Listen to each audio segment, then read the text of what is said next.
In terms of influencing the outcome of this election, we're looking at a few key factors. One is the economy. That is always the primary factor that influences people's preferences. Another is the COVID-19 pandemic. And in this case, a lot of people are dissatisfied with the way President Trump has handled that.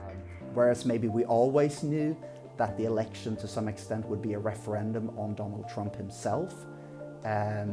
His handling of the COVID pandemic, and whether you think he's done a decent job being dealt a very difficult hand, or whether you think he's done a very poor job and has exacerbated the conflict, are really the sort of issues that I think will confirm for that shrinking number of persuadable voters, so voters that could go either way, who they will choose. So the most important factors going forward for the night of the election, for the day and the night of the election, is how the votes are going to be counted. I mean, I think, Americans have always pushed for trying to do the same day, understand that they go to the poll and that night they'll know who's won.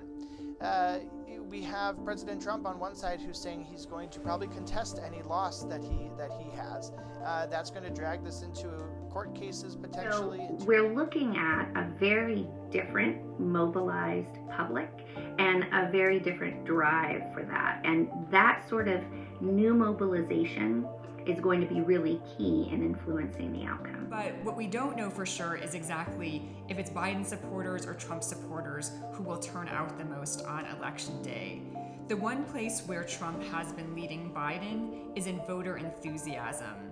Even though voters have been getting more excited about Biden as the year has progressed, Trump still has about a 10-point lead on Biden in terms of how strongly his supporters say they feel about voting for him.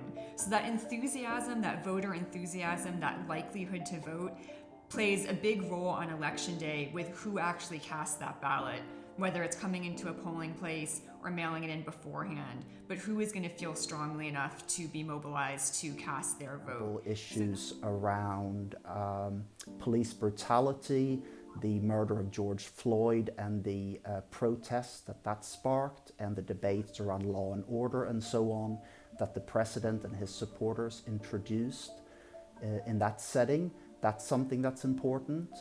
We've also had a fairly remarkable and very quick replacement of a Supreme Court justice. President Trump's gotten 3 justices appointed to this court in one term, which is really amazing for any president to even get one justice appointed in one term.